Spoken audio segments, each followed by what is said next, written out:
here at Byron Donalds. Why are we back on the inside of like the tunnel at a stadium? Because you can't talk with Byron Donalds without having him being mobbed out there. We had to step away from his adoring fans, but we are here at the Trump rally.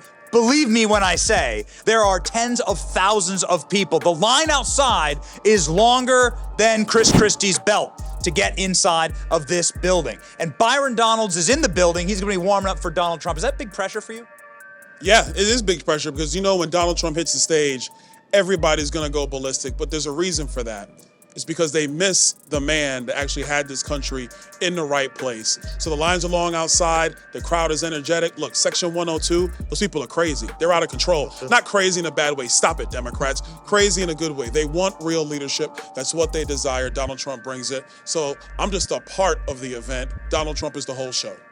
Everyone's sitting there saying the energy is back.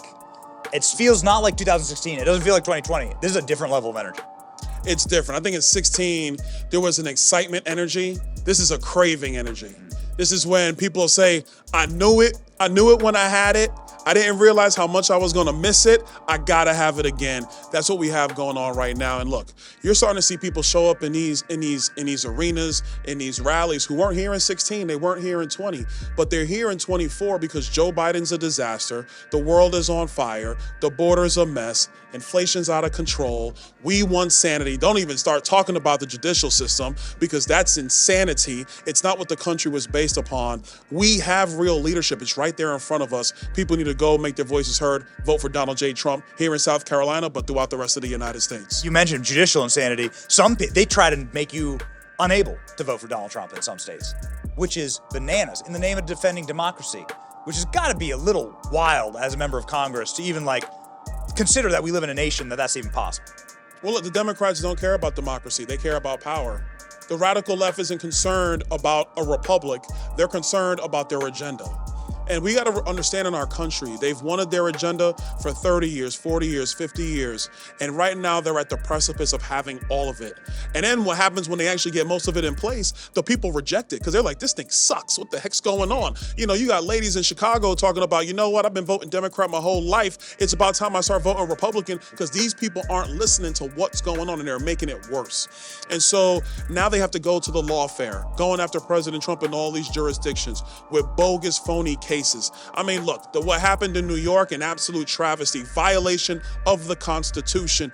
Benny, we fought a revolution to stop the government from taking the property of citizens. And that's exactly what they just did in New York. So we need to fight that. And I believe President Trump's going to be vindicated and he's going to come out victorious in that. And by the way, the Supreme Court does need to weigh in on that case because it's not just about state law. This is about any citizen having their property taken from them just because you have a judge and a radical attorney general who want to bend the law to their will to get what they want. But then this mess in Georgia. I mean, come on. Listen, if you're going to go after a big dog, and President Trump's a big dog, but if you're going to go after a big dog, don't be messy. Don't have side business going on that is unethical. Fannie knew what she was doing. She knew what she was doing the entire time, but what she thought was she would be protected by the press and the Democrat Party. But people see trash when they know it, and she's about to get kicked off this case, in my opinion. That case was garbage from the beginning, but it's all about distracting America from the problems caused by the Democrat Party. And we're not going to allow that distraction. We're going to elect President Trump. Breaking right now is the attorney in the case, the Trump attorney in the case, saying, we got the call records. You've been lying to the court.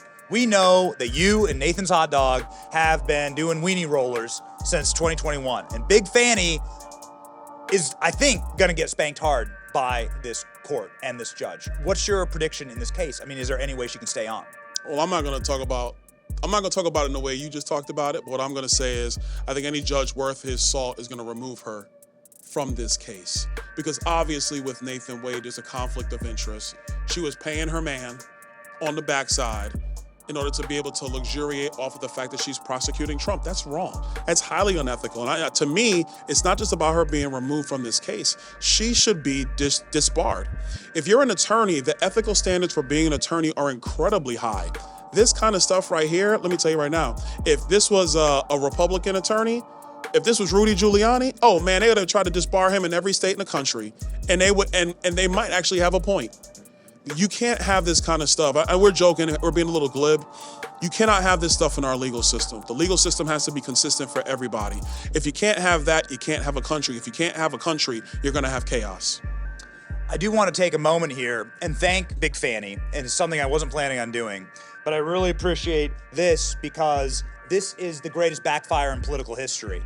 Yeah, About half the people that were mobbing Congressman Donalds out there had on Trump mugshot shirts. I think that's an official backfire, yes? Listen, man, this thing is selling like hotcakes, man. This is like WWE attire right here. You know, when they got the merch out, this thing is phenomenal. So thank you, Fanny, for giving us a reason to go raise money because you were ridiculous. You were out of control. You just wanted to get your name in lights, and now you got your name in lights for the wrong reasons.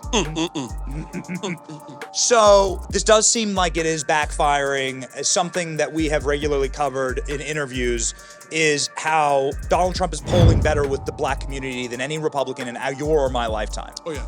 Donald Trump's political persecutions are causing rappers to endorse him. Can you like unpack that for the audience? Well, look, I think on a broader perspective, I said it yesterday when I was at CPAC. There's been a two-tier justice system in America before, and it was against black men. It was not fair, it was not right. And those things are things that, of course, we can never let repeat. But they recognize it when they see it. They see it happening to President Trump. And this isn't about loving Trump or hating Trump. It's about what's right and what's wrong. And if you can do that to a former president, you could do it to anybody.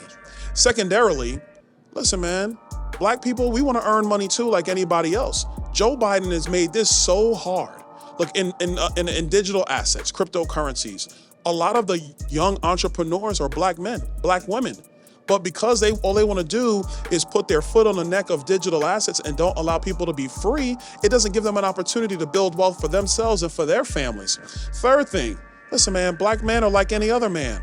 Our boys are boys. Our girls are girls. Don't come in here telling me that I now have to suspend my mind for your foolishness saying that my young son can become a woman. That is not true.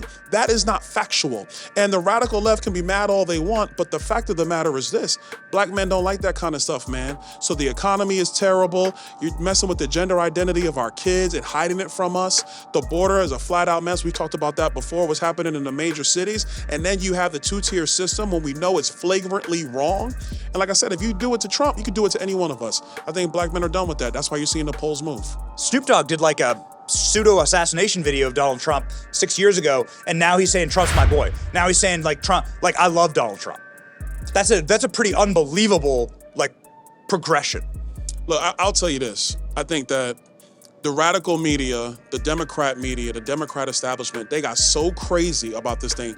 The Trump derangement syndrome got so far that people in their normal lives are taking a step back and they're like, well, no, hold on, wait a minute. I didn't say I liked him, but this is crazy. And it'd be one thing if the country was working. If the country was working, they might have got away with it. But the problem for the crazy left is their ideas suck. They don't work. And now everybody knows they don't work, and then you're still acting crazy. Nobody got time for that, Benny. We don't have time for that. Donald Trump at 20 or 25%, depending on the poll, with the black vote. Donald Trump at Byron Donalds is going to be speaking in just a second. Okay, so here we go. Donald Trump at parity with the Hispanic voters, depending on the poll. Yeah. Donald Trump winning the youth vote. Yeah. Now that's the one that blows us away and our audience away. Donald Trump is winning the youth vote. Young people want to be free. They don't want government telling them what to do. They don't even want their parents telling them what to do, let alone the government. So it makes sense. And plus, listen, man, they did the wrong thing with the wrong guy. They thought Donald Trump was going to go away and go into a shell. Not him. They have made him a living martyr. And young people are like, man, that's cool. I can mess with that guy. See you, Benny. All right, see you, Byron.